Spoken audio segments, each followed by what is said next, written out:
வணக்கம்.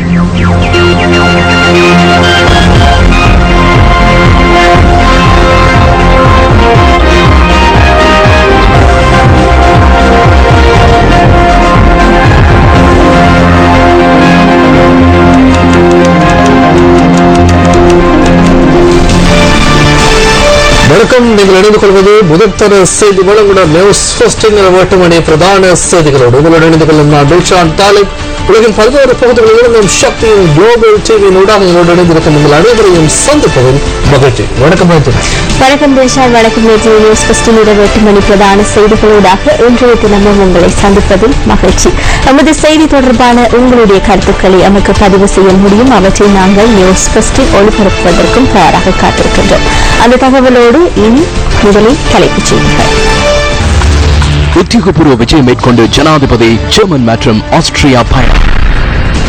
சரத்தின் சில்வா தொடர்பில் வாசுதேவ நாணயக்கார கருத்து.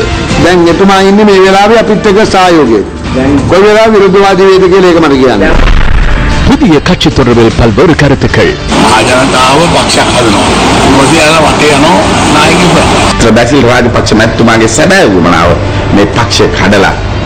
මේ පක්ෂය තව අවුරුදු 15කට 20කට මේ පක්ෂයට තල්ලු කරලා දාලා අපේ පාක්ෂික වන්තව සියල්ල අනාථ කරා. தனிமட டைரபா தோட்டத்தில் அமைந்துள்ள மதுபான சாலை மூடுமாறு கோரி பிரதேச மக்கள் ஆர்ப்பாட்டத்தில்.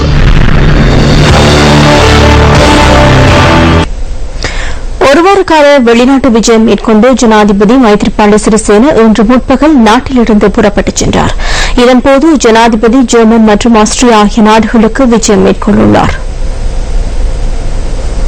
கட்டார் விமான சேவைக்கு சொந்தமான விமானம் ஒன்றில் ஜனாதிபதி இன்று ஜெர்மன் நோக்கி பயணித்தார்.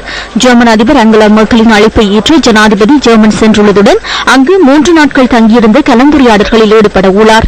இலங்கையின் அரசு தலைவர் ஒருவருக்கு 43 வருடங்களின் பின்னரே உத்தியோகபூர்வ விஜயத்திற்கு ஜெர்மன் அழைப்பு விடுத்துள்ளமை குறிப்பிடத்தக்கது. ஜனாதிபதியை வரவேற்கும் உத்தியோகபூர்வ நிகழ்வு ஜெர்மன் அதிபர் தலைமையில் நாளை மறுதினம் நடைபெற உள்ளதுடன் அன்றைய தினம் பாராளுமன்றத்தில் முக்கிய பிரதிநிதிகளை சந்தித்து கலந்துரையாட உள்ளார்.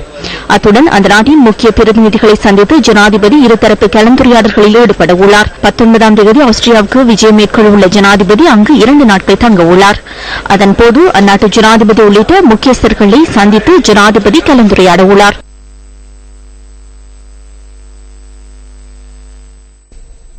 அழுத்கம மொரகொல்ல கடற்கரைக்கு சென்றிருந்த முன்னாள் ஜனாதிபதி மஹிந்த ராஜபக்ச ஊடகங்களுக்கு கருத்து தெரிவித்தார்.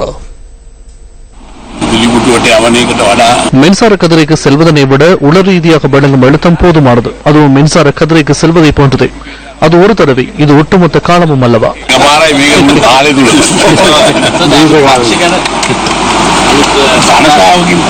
மக்கள் கட்சி ஒன்றை கோருகின்றனர், அதற்கு தலைவர் ஒருவரை தேடுகின்றனர், அவ்வளவுதான். மக்கள் கட்சி ஒன்றை உருவாக்குவதை நான் காண்கின்றேன். அதனை அடுத்து தலைவரை தேடிச் செல்கின்றனர்.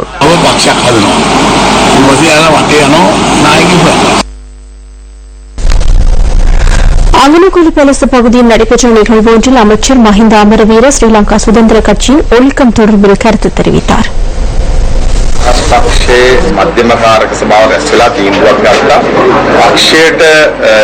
ஸ்ரீலங்கா சுதந்திர கட்சியின் மத்திய செயற்குழு கூடி தீர்மானம் ஒன்றை எடுத்துள்ளது. கட்சிக்கு எதிராக அல்லது வேறு கட்சிகள் தொடர்பில் கருத்து தெரிவிப்போருக்கு எதிராக ஒழுக்காற்று நடவடிக்கை எடுப்பது தொடர்பில் தீர்மானிக்கப்பட்டுள்ளது. அதன் அடிப்படையில் கருத்துக்களை கேட்டறியும் வகையில் பிரதேச சபை தலைவர்கள் சிலருக்கு கடிதம் அனுப்பி வைக்கப்பட்டுள்ளது. அதனை கிழித்தறிவதை நாம் ஊடகங்களின் மூலம் கண்டுகொண்டோம். எனவே அவர்களை கட்சியிலிருந்து நீக்குவதற்கு தீர்மானிக்கப்பட்டுள்ளது. எந்த ஒரு காரணத்திற்காகவும் அவர்களை மீண்டும் கட்சியில் இணைத்துக் கொள்வது தொடர்பில் தீர்மானிக்கப்படவில்லை. கட்சிக்கு எதிராக இவ்வாறு செயற்படுவோருக்கு தராதரம் பாராது ஒழுக்காற்று நடவடிக்கை எடுக்க ஸ்ரீலங்கா சுதந்திர கட்சியின் மத்திய செயற்குழு தீர்மானித்திருக்கின்றது.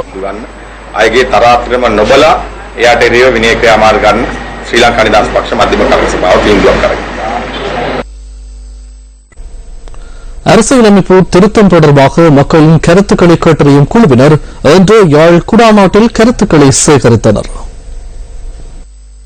யாழ் மாவட்ட செயலகத்தில் காலை 9:30 மணி தொடக்கம் மாலை 4:30 மணி வரை கருத்துக்களை கேட்டறியும் நடவடிக்கை முன்னெடுக்கப்பட்டதாக எமது பிராந்திய செய்தியாளர் கூறினார். இன்றைய அமர்வில் அரசியல் கட்சிகளின் உறுப்பினர்கள், சிவில் சமூக அமைப்பினர் மற்றும் பொதுமக்கள் என பலரும் கலந்து கொண்டு தமது கருத்துக்களை தெரிவித்துள்ளனர். அரசியலமைப்பு திருத்தம் தொடர்பாக மக்களின் கருத்துக்களை கேட்டறியும் நடவடிக்கை நாளைய தினமும் யாழ் மாவட்ட செயலகத்தில் முன்னெடுக்கப்பட உள்ளமை குறிப்பிடத்தக்கது. அரசியலமைப்பு சீர்திருத்தங்கள் மீதான பொதுமக்கள் யோசனைகளை கேட்டறிய 20 உறுப்பினர்களை கொண்ட குழு ஒன்று இன்று உத்தேச அரசியலமைப்பு சீர்திருத்தங்களுக்கான முன்மொழிவுகளை மக்களிடமிருந்து பெற்றுக் கொள்வதற்காக அமைச்சரவையின் அங்கீகாரத்துடன் நியமிக்கப்பட்டது. வெள்ளம்பிட்டி தேசவத்த பிரதேசத்தில் கழனிகங்கையில் குளிப்பதற்கு சென்ற 2 சிறுமிகள் நீரில் மூழ்கி காணாமல் போயுள்ளனர். ஆற்றில் குளிப்பதற்கு சென்ற 14 வயதான 3 பாடசாலை மாணவிகளில் 2 நீரில் மூழ்கியுள்ளதுடன் ஒருவரை அருகில் இருந்த ஒருவர் காப்பாற்றியுள்ளார். வெள்ளம்பிட்டிய பிரதேசத்தில் அண்மையில் இடம்பெற்ற துப்பாக்கி பிரயோகத்தில் உயிரிழந்தவரின் உறவினர்களான இவர்கள் அவரது வீட்டில் இடம்பெற்ற புண்ணியதானத்தில் கலந்து கொள்வதற்காக வந்துள்ளனர். காலி எல்பிட்டிய பகுதியைச் சேர்ந்த 2 மாணவிகளை எவ்வாறு காணாமல் போயுள்ளனர்?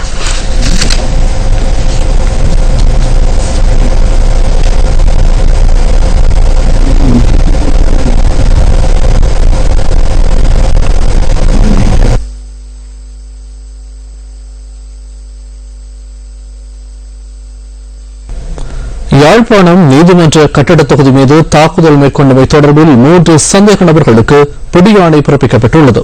சுன்னாகம் பகுதியைச் சேர்ந்த 3 இளைஞர்களுக்கு யாழ் நீதவான் சின்னத்துறை சதீஸ்வரன் இன்று இந்த பிடியாணை உத்தரவை பிறப்பித்துள்ளார். யாழ் நீதிமன்ற கட்டிட தொகுதி மீது தாக்குதல் மேற்கொண்ட சம்பவம் தொடர்பான வழக்கு விசாரணை நீதவான் நீதிமன்றத்தில் ஒன்று இடம்பெற்றது. இதன்போது சம்பவத்துடன் தொடர்புடைய 72 சந்தேக நபர்கள் நீதிமன்றத்தில் ஆஜராகியிருந்தனர். எனினும் 65, 66 மற்றும் 67ஆம் இலக்க சந்தேக நபர்கள் நீதிமன்றத்தில் இன்று ஆஜராகவில்லை.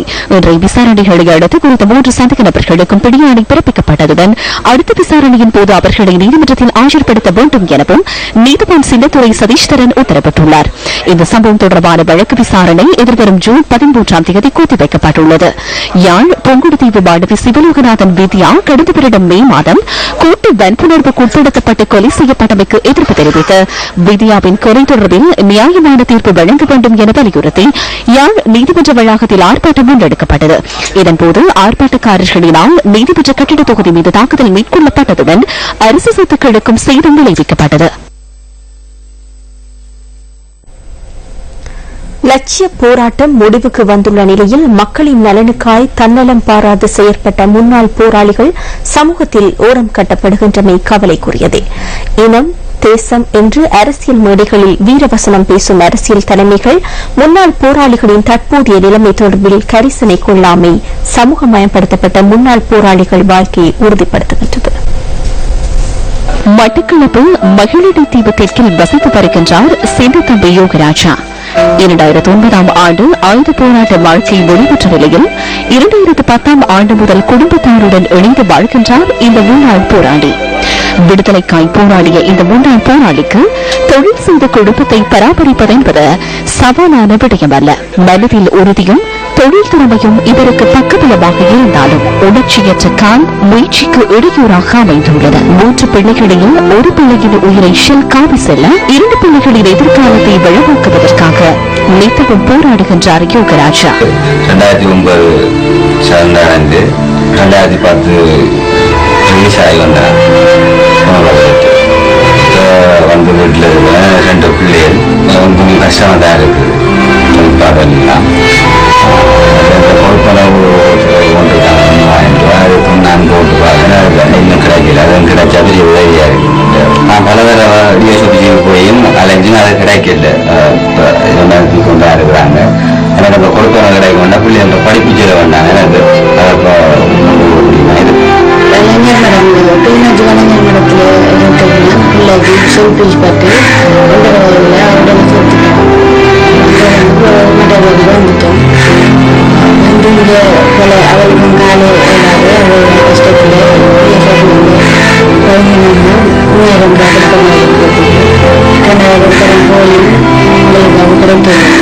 விடுதலைக்காய் ஆழ்ந்த நீதி போராடிய யோகராஜா இன்று தமது பிள்ளைகளின் கல்விக்காய் லட்சிய போராட்டத்தில் குதித்துள்ளார். உள்நாட்டிலும் சர்வதேசத்திலும் தேசியத்தை போர் வாசகமாக்கி வாக்கு வங்கியை இலக்கு வைப்பவர்கள் அவர்களின் அரசியல் இருப்புக்கு பகடிகளாக பயன்படுத்தப்படுகின்ற முன்னாள் போராளிகளின் தற்போதைய நிலை குறித்து கவனத்தில் கொள்ள வேண்டியது காலத்தின் தேவையாகும். மட்டக்களப்பில் நேற்று நடைபெற்ற நிகழ்வில் கலந்து கொண்டு கிழக்கு மாகாண சபை உறுப்பினர் கோவிந்தன் கருணாகரன் கருத்து தெரிவித்தார். ஐக்கிய நாடுகள் சபையின் மனித உரிமைகள் ஆணையாளர் நவநீதம் பிள்ளை வரும்போது அவருக்கு செய்யாத கிண்டல் எல்லாம் செய்தார்கள். அந்த அரசாங்கத்தில் ஒரு அமைச்சர் அந்த அம்மணியை கல்யாணம் கட்டுவதற்கும் கேட்டார். இன்று மனித உரிமை ஆணையாளர் ஹுசைன் வரும்போது அவரை ஒரு முஸ்லீம் என்று வர்ணிக்கிறார்கள். இந்திய வெளிவிகார அமைச்சர் அவரை ஒரு தமிழர் என்கிறார். உண்மையிலே அவர் தமிழர் இல்லை. ஆக சிங்கள மக்கள் மத்தியிலே இந்தியாவில் இருந்த ஒரு தமிழன் வாரான், ஐக்கிய நாடுகள் சபையிலே இருந்த ஒரு முஸ்லீம் வாரான். இவர்கள் சிங்கள மக்களுக்கு எதிராக தமிழ் மக்களுக்கு சாதகமாக தமிழீழத்தை பிரித்துக் கொடுப்பதற்கு வருகின்றார்கள் என்ற போர்வையிலே பிரச்சாரத்தை பண்ணி தற்போதைய நல்லாட்சி எதிராக தங்களது அலுவலகத்தை பத்திரமுல்லையில் திறந்து அரசியல் நடத்தி மீண்டும் ஆட்சியை பிடிப்பதற்கு கங்கணம் கட்டிக் கொண்டிருக்கின்றார்கள். மட்டக்களப்பு ஏறாவூரில் நடைபெற்ற நிகழ்வில் கலந்து கொண்டு கிழக்கு மாகாண சபை உறுப்பினர் MS சுபைர் கருத்து வெளியிட்டார்.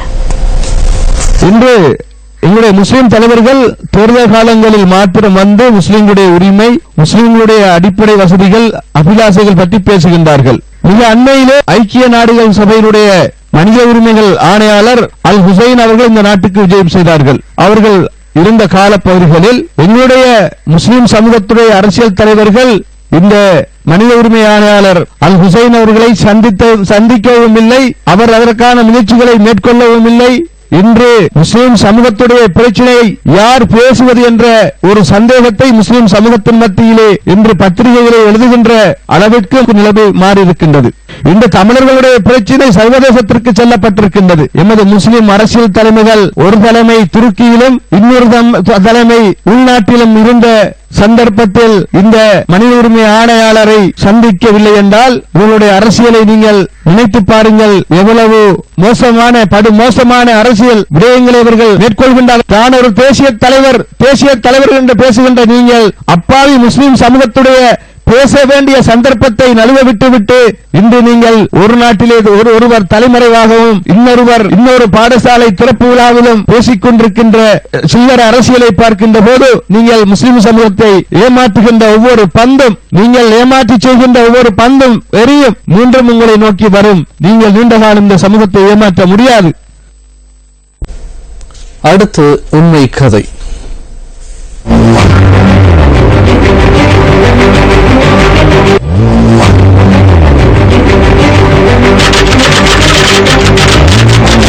ஆயிரத்தி 1999 ஆண்டு அப்போதைய ஜனாதிபதி சந்திரிகா பண்டாரநாயக்க குமாரதுங்கவினால் பிரதம நீதியரசராக நியமிக்கப்பட்டார். உயர்நீதிமன்றத்தில் அவருக்கு எதிராக 2 மனுக்கள் விசாரிக்கப்பட்டு வந்த நிலையில் மேற்கொள்ளப்பட்ட இந்த நியமனம் தொடர்பில் உள்நாட்டு மற்றும் சர்வதேச அமைப்புகள் கண்டனம். 2009 ஆண்டு ஓய்வு பெற்றார். சந்திரிகா பண்டாரநாயக்க குமாரதுங்கவுடன் நெருங்கி செயல்பட்டவர். 2005 ஆண்டு மஹிந்த ராஜபக்சவுக்கு ஆதரவு. 2010 ஜனாதிபதி தேர்தலில் சரத் பொன்சேகாவுக்கு ஆதரவு வழங்கியவர். 2015 ஆண்டு பொதுத் தேர்தலுடன் மீண்டும் மஹிந்த ராஜபக்சவுடன் கைகோர்த்தார். நேற்று நீர்கொழும்பில் மஹிந்த ராஜபக்சவினால் ஏற்பாடு செய்யப்பட்ட உள்ளூராட்சி மன்ற பிரதிநிதிகளுடனான சந்திப்பிலும் அவர் பங்கேற்றார். நீங்கள் பிரதிநிதித்துவப்படுத்தும் கூட்டு எதிர்க்கட்சிக்கு சரத் பொன்சேகா ஒத்துழைப்பு வழங்குவாரா? ஒத்துழைப்பு வழங்குகிறார் என்பதை அறிவியல். நேற்றைய கூட்டத்திற்கும் வந்து உரையாற்றினார் அல்லவா?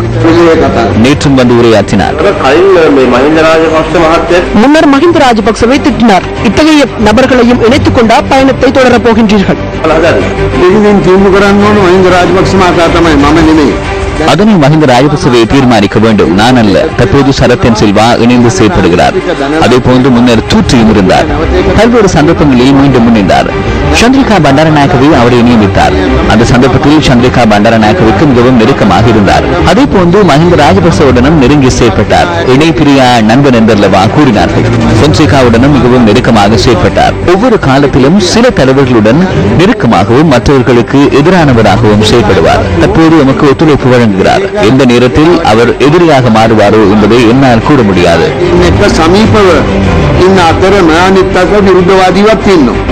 දැන් එතුමා ඉන්නේ මේ වෙලාවේ අපිත් එක්ක සහයෝගයේ.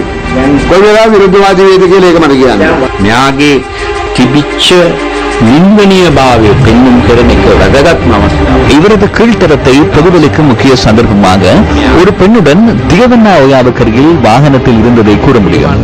போலீசார் வாகனத்தை சோதனைக்குட்படுத்திய போது உண்மையிலேயே நாட்டின் பிரதம நீதியரசர் காட்சட்டை இல்லாமலே இருந்தார்.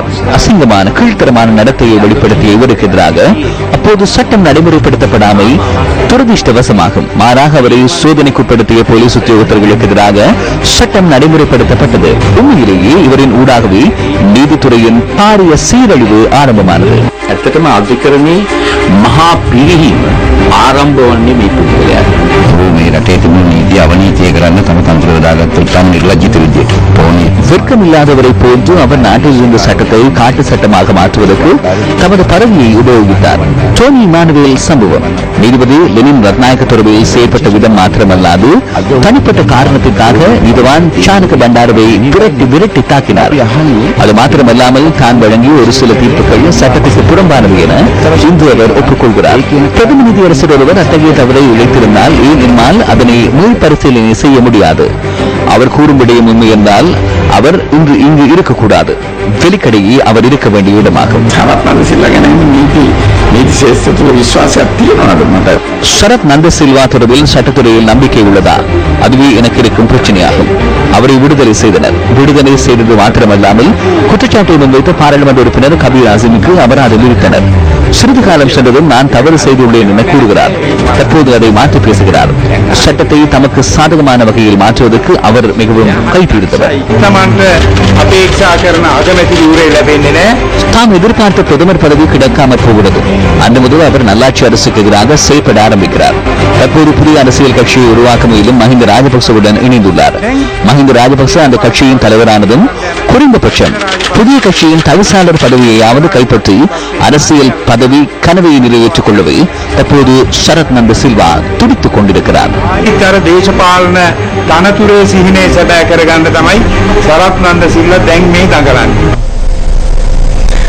நீர்கொழும்பில் முன்னாள் ஜனாதிபதி மஹிந்த ராஜபக்ச நடத்திய உள்ளூராட்சி மன்ற பிரதிநிதிகள் சந்திப்பு தொடர்பில் ஸ்ரீலங்கா சுதந்திர கட்சி இன்று தமது நிலைப்பாட்டை அறிவித்தது. நாம் அங்கு எமது தரப்பைச் சேர்ந்து சுமார் 50 பேரை அனுப்பினோம். அங்கு வந்தவர்களை நாம் கணக்கெடுத்தோம். அனைவரது புகைப்படங்களும் நம்மிடம் உள்ளன. உங்களிடம் பொறுப்புடன் கூறுகிறோம், 1447 1400 அல்ல, பிரதேச சபை நகர சபைகளின் முன்னாள் உறுப்பினர்கள், தலைவர்கள், உப தலைவர்கள் அடங்கலாக மொத்தம் 551 பேரை வந்தனர்.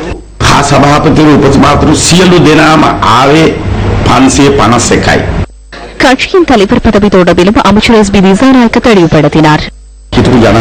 நிறைவேற்ற அதிகாரத்தை பயன்படுத்தி கட்சியின் தலைவர் பதவி அவரிடமிருந்து பறிக்கப்பட்டதாக முன்னாள் ஜனாதிபதி கூறுகிறார். சந்திரிகாவை தாக்குவதற்காக ஜனாதிபதி மஹிந்த ராஜபக்ச எமது கட்சி யாப்பில் புதிதாக சேர்ந்த 2 சட்டங்கள் அவரது தலை மீதே விழுந்தன. அவர் உருவாக்கிய 2 சட்டங்களும் என்ன? முதலாவது, கட்சியின் உறுப்பினர் ஒருவர் நாட்டின் ஜனாதிபதியாக தெரிவு செய்யப்பட்டதால் அவரே கட்சியின் தலைவர் என சட்டம் கொண்டு வரப்பட்டது. எனினும் நாம் அப்படியே இருந்துவிடவில்லை. நாம் என்ன செய்தோம்? கட்சியின் மத்திய செயற்குழு கூடி முன்னாள் பொதுச் செயலாளர் உள்ளிட்ட கட்சியை விட்டுச் சென்ற அனைவரையும் கட்சியிலிருந்து நீக்கினோம். மீண்டும் கட்சியின் தலைவர் பதவிக்கு மஹிந்த ராஜபக்சவை கொண்டு வந்தோம். உண்மை என்னவென்றால் இந்த சம்பவம் முடிவுக்கு வருவதோடு 2 பாரதூரமான பிரச்சனைகள் எழுந்தன. ஒன்று ஷிராந்தி ராஜபக்சவுக்கு வந்தது. மற்றைய பிரச்சனை பாராளுமன்ற உறுப்பினர் நாமல் ராஜபக்ச தொடர்பில் வந்தது. இந்த பிரச்சனைகள் தொடர்பில் அவர்கள் ஜனாதிபதி மைத்ரிபால சிறிசேனவுடன் கதைத்தனர். அந்த சந்தர்ப்பத்திலேயே அவர்கள் இருவரையும் கைது செய்வதற்கு அவர்கள் முயற்சித்தனர். இதன்போது ஜனாதிபதி கூறினார், குற்றச்சாட்டுகள் தொடர்பில் விசாரணை நடத்துங்கள், நான் அதற்கு இடையூறு செய்ய மாட்டேன் என்று. எனினும் நாட்டின் ஜனாதிபதியாக இருந்த ஒருவரது பாரியாரை கைது செய்ய வேண்டாம் என்றார். இந்த சந்தர்ப்பத்திலேயே அவசரமாக 2 ஜனாதிபதியும் சந்தித்து ராஜினாமா கடிதத்தில் அவர் கையொப்பமிட்டார். இதுவே உண்மை. கட்சியை பிளவுபடுத்த முயற்சி தொடர்பிலும் அமைச்சர் கருத்து வெளியிட்டார். கட்சியை பிளவுபடுத்தும் முயற்சிக்கு தலைமை ஏற்றுள்ள எமது நண்பர் பசில் ராஜபக்சவின் நோக்கம் யாதெனில் கட்சியை உடைத்து கட்சியை 15 அல்லது 20 வருடங்களுக்கு முன்னரான நிலைக்கு பின்னோக்கி இட்டு சென்று ஆதரவாளர்களை நெருக்கடியாக்குவதேயாகும். ஆகவே இந்த செயலுடன் தொடர்பட வேண்டாம் என கூற விரும்புகிறேன். எஸ் பி திசாநாயக்க இதன்போது கடந்த கால சம்பவம் ஒன்றையும் நினைவு கூர்ந்தார். மைத்ரிபால சேனநாயக்க, அனுர பண்டாரநாயக்க, பசில் ராஜபக்ச ஆகியோரை கட்சியிலிருந்து பறித்து சென்றனர். ஆனால் ஒருவரிடம் செல்லவில்லை, நீர்த்து போக ஆரம்பித்தது. அனைவரும் மீண்டும் கட்சிக்கு திரும்பினர். மன்னிப்பு கோரி கடிதம் ஒன்றை எழுதி கொண்டு வந்தனர். 2 ரூபாய் செலுத்தி விண்ணப்பம் ஒன்றை நிரப்பியதன் பின்னரே ஆண்ட்ரவும் மஹிந்தவும் மீண்டும் சேர்த்துக் கொள்ளப்பட்டனர். கட்சியை ஒடித்துக் கொண்டு செல்லவில்லை என அவர் தற்போது கூறுகிறார். அவர் கட்சியை பறித்துக் கொண்டே சென்றார். தவளைகள் என மற்றவர்களை கூறுகிறார். அவர் தவளை அல்ல, கட்சியை சுரண்டி சென்ற பூனை. இலங்கை கடற்படை ரக்பி அணியின் 4 வீரர்கள் குழாமிலிருந்து நீக்கப்பட்டுள்ளதாக கடற்படை ஊடக பேச்சாளர் கேப்டன் அக்ரம் மாலவி அறிவித்துள்ளார். கழகங்களுக்கு இடையிலான ரக்பி போட்டிகளில் நேற்று நடைபெற்ற போட்டியொன்றின் போது குறித்த 4 வீரர்களும் யோஷித ராஜபக்சவுக்கு ஆதரவு தெரிவிக்கும் வகையில் கரப்பட்டிகளை அணிந்து விளையாடியதால் இந்த நடவடிக்கை எடுக்கப்பட்டதாக கடற்படை பேச்சாளர் குறிப்பிட்டார். குறித்த வீரர்கள் தொடர்பில் ஒழுக்காற்று விசாரணை முன்னெடுக்கப்படுவதாகவும் அவர் தெரிவித்தார். கடற்படை அணியில் விளையாடிய யோஷித ராஜபக்சவின் ஜோசி இலக்கம் மற்றும் அவரை அழைப்பதற்காக பயன்படுத்தப்படும் யோ என்ற பெயர் அடங்கிய கரப்பட்டிகளை இந்த 4 வீரர்களும் அணிந்திருந்ததாக கடற்படை பேச்சாளர் மேலும் கூறினார். மறைந்த விஜயகுமார துங்கவின் 28வது நினைவு நாள் நிகழ்வு கொழும்பில் இன்று நடைபெற்றது. மறைந்த விஜயகுமார துங்கவை நினைவு கூர்ந்து முன்னாள் ஜனாதிபதி சந்திரிகா பண்டாரநாயக்க குமாரதுங்க மலரஞ்சலி செலுத்தினார். இந்த நிகழ்வில் அரசியல்வாதிகள், கலைஞர்கள், புத்திஜீவிகள் உள்ளிட்ட பலர் கலந்து கொண்டிருந்தனர்.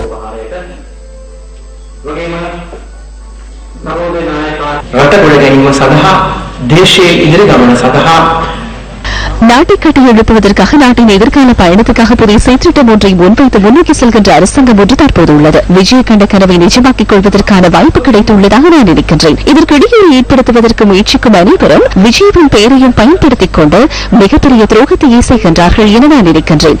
குறுகிய நோக்கத்துக்காகவும் தனிப்பட்ட லாபத்துக்காகவும் அரசியலில் ஈடுபடும் தலைவர்களும் நபர்களும் நாட்டில் நிலைத்திருப்பதை நமக்குள்ள மிகப்பெரிய சாபக்கேடாகும். எத்தகைய பிரசாரங்கள் முன்னெடுக்கப்பட்டாலும் தற்போது கிடைத்துள்ள இந்த பொன்னான வாய்ப்பை புரிந்து கொள்வதற்கான இயலுமை மக்களுக்கு கிடைக்க வேண்டும் என பிரார்த்திக்கின்றேன்.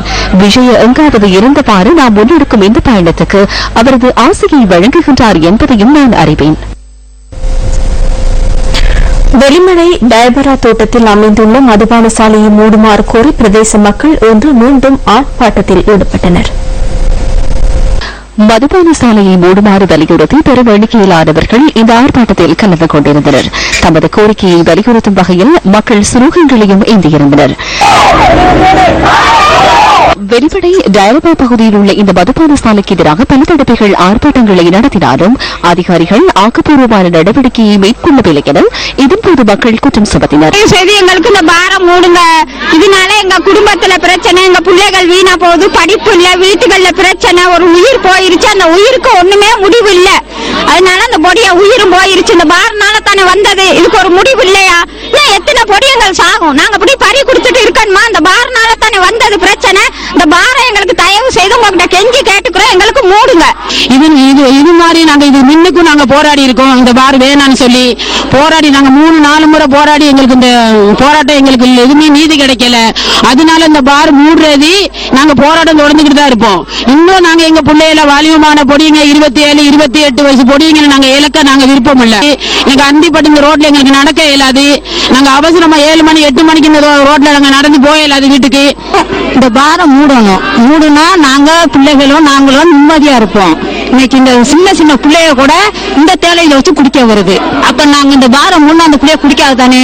சரியா 6-7 மணியே போல என்ன செய்யறாங்க, இந்த தெரியாம ஆளுங்களுக்கு தெரியாம வந்து சாரியத்தை வாங்கி கொண்டு போய் தேலையில வச்சு குடிக்கிறாங்க. நல்லா இருந்துச்சு இந்த ஊரு. சரிங்களா, பாரம் போட்டது குறிப்பாடுத்தாங்க இந்த ஊர்ல எல்லா பிரச்சனையும் வந்துச்சு என்று மக்கள் வீதியை மறைக்க முயன்ற போது போலீசார் அதனை தடுப்பதற்கு நடவடிக்கை எடுத்தனர்.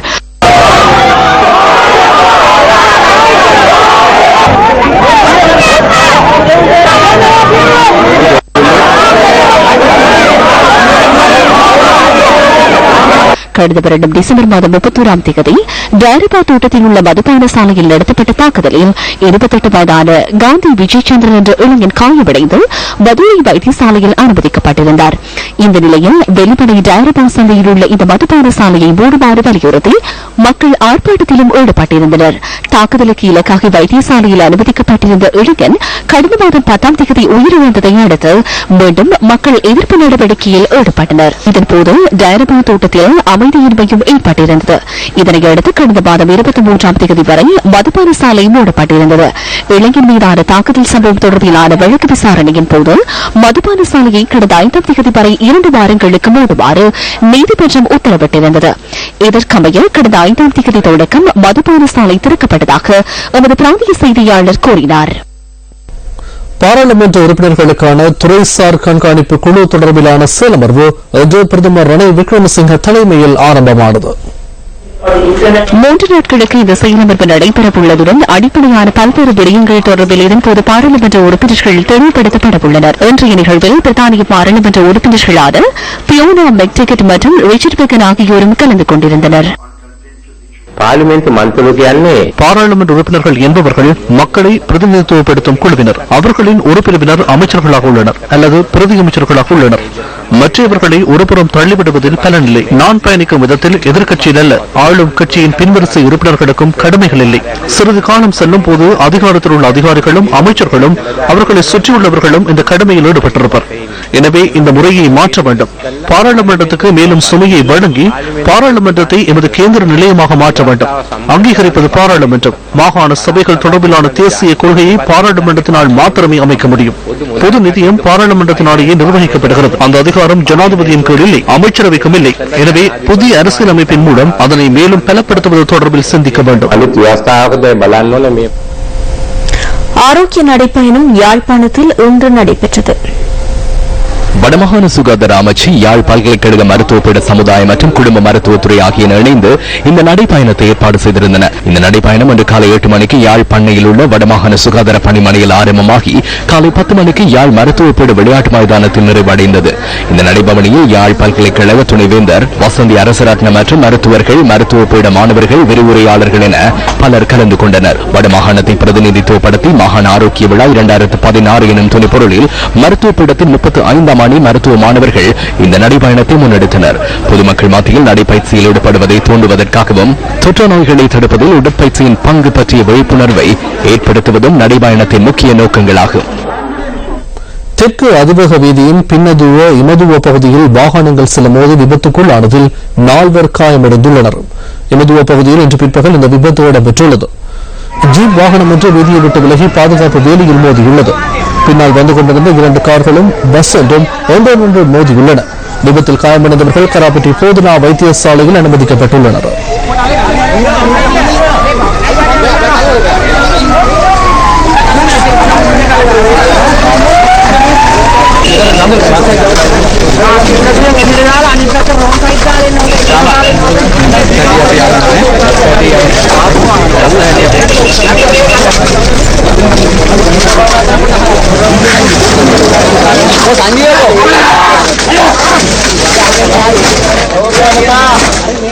இத்துடன் நியூஸ் ஸ்பெஷல் 8 மணி பிரதான செய்தி அறிக்கை நிறைவு பெறுகின்றது. வணக்கம்.